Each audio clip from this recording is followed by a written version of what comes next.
اعوذ باللہ من الشیطان الرجیم بسم اللہ الرحمن الرحیم الحمد للہ رب العالمین والصلاۃ والسلام علی محمد وعلی آلہ وسلم۔ انشاءاللہ آج ہم سورہ آل عمران کے 6 رکوع کا مطالعہ کریں گے، اس دعا کے ساتھ کہ اللہ تعالیٰ اپنے حبیب رحمت العالمین نبی پاک صلی اللہ علیہ وآلہ وسلم کے طفیل ہم سب کو قرآن کریم کا صحیح مفہوم عطا فرمائیں۔ آئیے مطالعہ قرآن کا آغاز کرتے ہیں۔ بسم اللہ الرحمن الرحیم۔ اذ قال اللہ یا عیسیٰ انی متوفیک و رافعک الیہ، جب فرمایا اللہ تعالیٰ نے اے عیسیٰ علیہ السلام میں متوفی کر دوں گا آپ کو اور اٹھا لوں گا اپنی طرف۔ ومطہرک من الذین کفروا، اور مطہر کر دوں گا آپ کو کفر کرنے والوں سے۔ وجاعل الذین اتبعوک فوق الذین کفروا الی یوم القیامہ، اور رکھوں گا آپ کے تابعین کو اوپر کافروں کے یوم القیامہ تک۔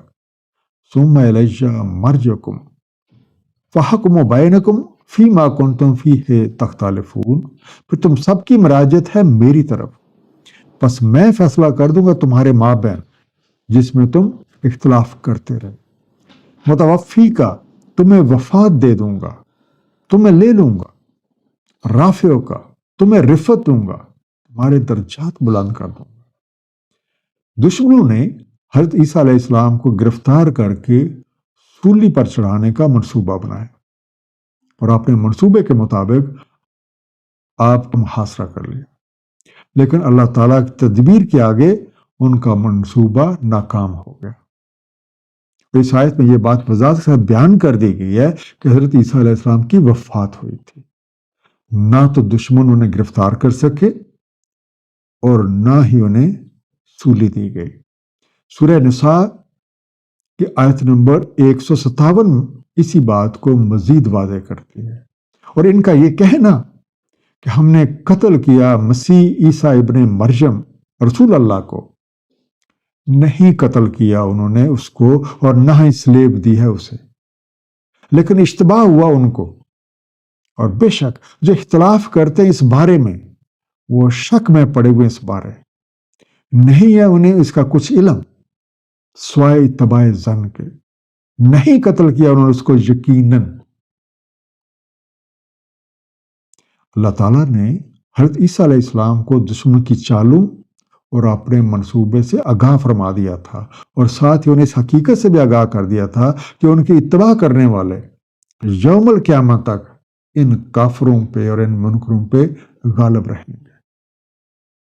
فَأَمَّا الَّذِينَ كَفَرُوا فَأُعَذِّبُهُمْ عَذَابًا شَدِيدًا فِي الدُّنْيَا وَالْآخِرَةِ، سو وہ جو کفر کریں تو میں انہیں عذاب دیتا ہوں، ایک شدید عذاب دنیا میں اور آخرت میں۔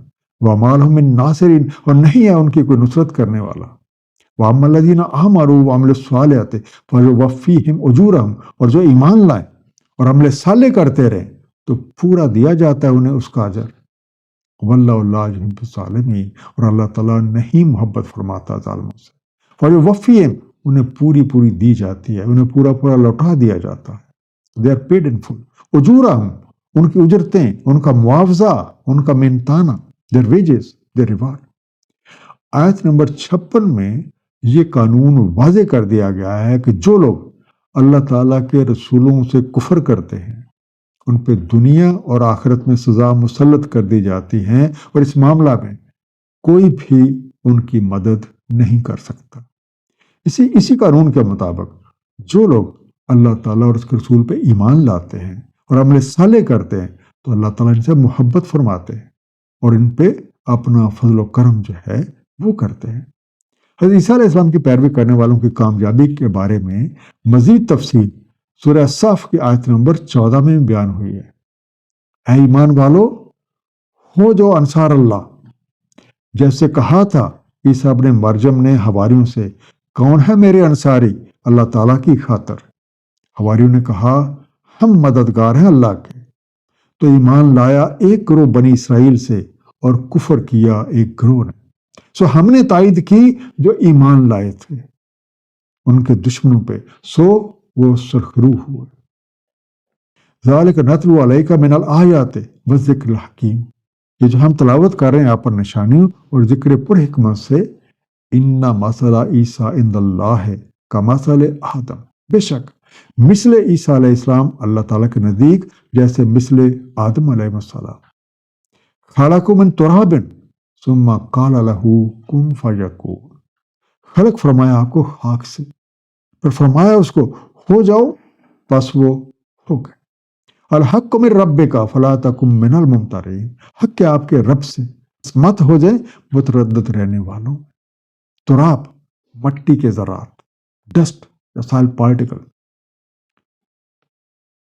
اب تھوڑا سے تفکر کریں، ثم قال له کن فیکون، پھر اس کو فرمایا ہو جا، تو وہ ہو گیا۔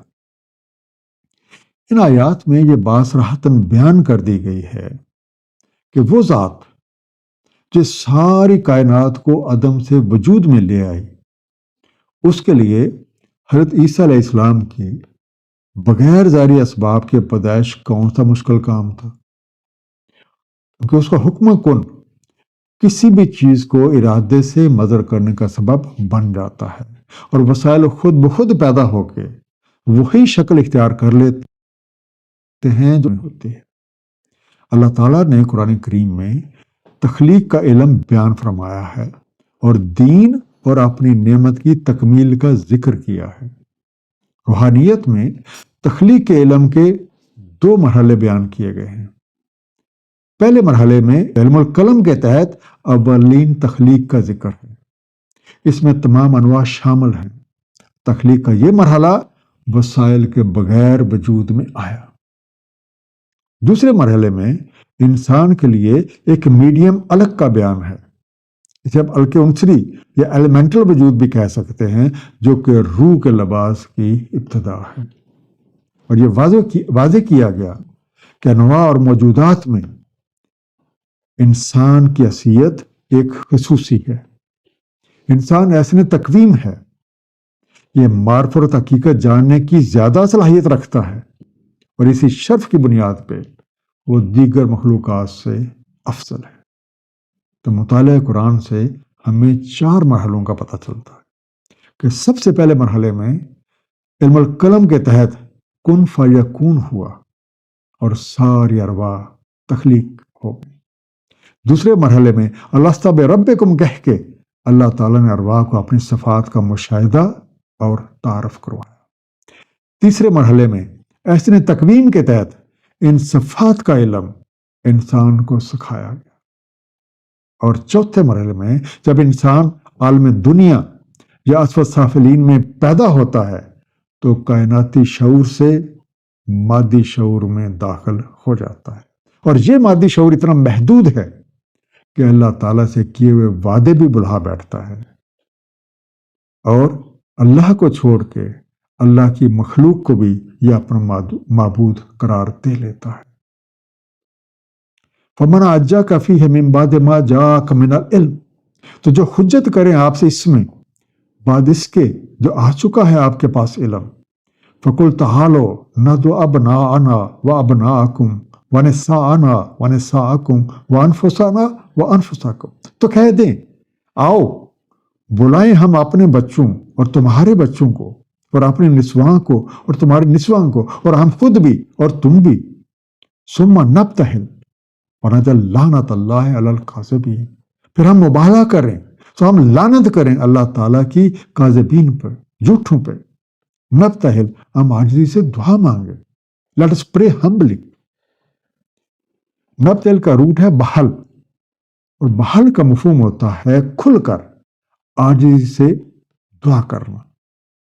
اس کے علاوہ کسی اس کی رائے میں اور ارادے میں آزاد چھوڑ دینا بھی تا وقتے کے آنے والے حالات یہ خود واضح کر دیں کہ کون سچا تھا اور کون جھوٹا تھا، یہ بھی بحل کہلاتا ہے۔ حضرت عیسیٰ علیہ السلام کی پیدائش کے بارے میں علم واقعی یعنی حقائق اور جن تخلیقی قوانین کے مطابق ان کی ولادت ہوئی بیان کر دیے گئے ہیں۔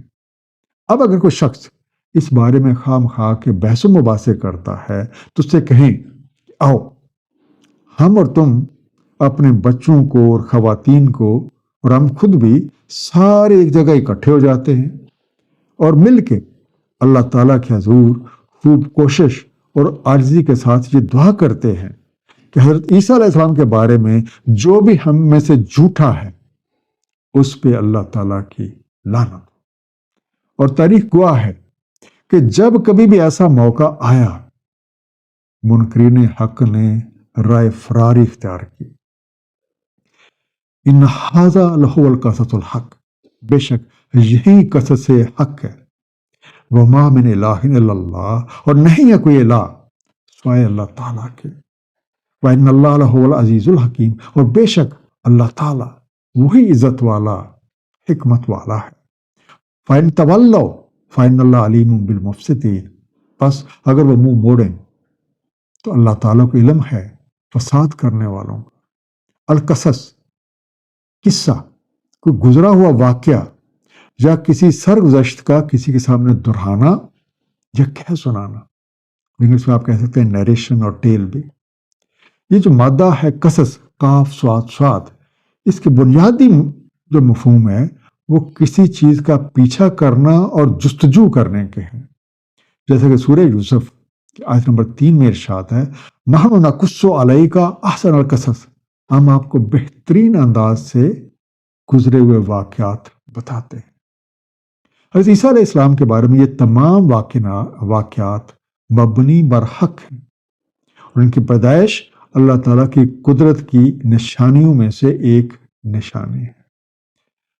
وہی اللہ اس تمام کائنات کا خالق اور مالک ہے، دیگر سب مخلوقات ہیں، اسی کے قوانین کے تحت نظام کائنات چل رہا ہے۔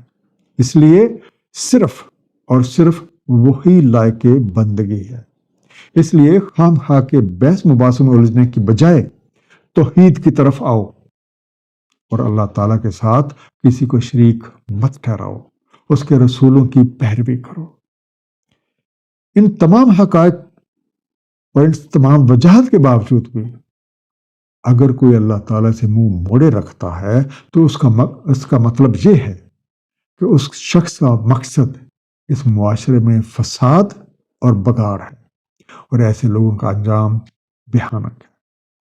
حضرت عیسیٰ علیہ السلام نے بنی اسرائیل کے سامنے اپنی رسالت کے ثبوت کے طور پہ مختلف معجزات پیش کیے، جن میں اللہ تعالیٰ کے اذن سے مٹی سے پرندہ بنانا، پیدائشی اندھے کو بینا کر دینا، برس زدہ کو اس کے مرض سے شفا یاب کر دینا، مردہ کو زندہ کر دینے کے علاوہ انہیں اس بات کی خبر دے دینا کہ وہ کیا کھا کر آئے ہیں اور کیا گھر رکھ چھوڑے ہیں۔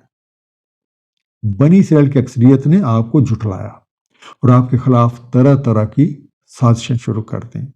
آپ کے حواریوں یعنی جانثار ساتھیوں نے دین کی خاطر آپ کی ہر ممکن مدد کی۔ اللہ تعالیٰ نے حضرت عیسیٰ علیہ السلام کو متوفی کر دیا، دشمنان حق کی چالوں کو ناکام بنا دیا اور آپ کے ساتھیوں کو غلبہ عطا فرمایا۔ اب اگر کوئی شخص قرآن کریم کے بیان کردہ حقائق کو جھٹلاتا ہے تو در حقیقت وہ زمین میں اصلاح کے بجائے فساد کی کوشش کرتا ہے۔ صدق اللہ العلی العظیم، صلی اللہ تعالی علی حبیبہ محمد و آلہ وسلم۔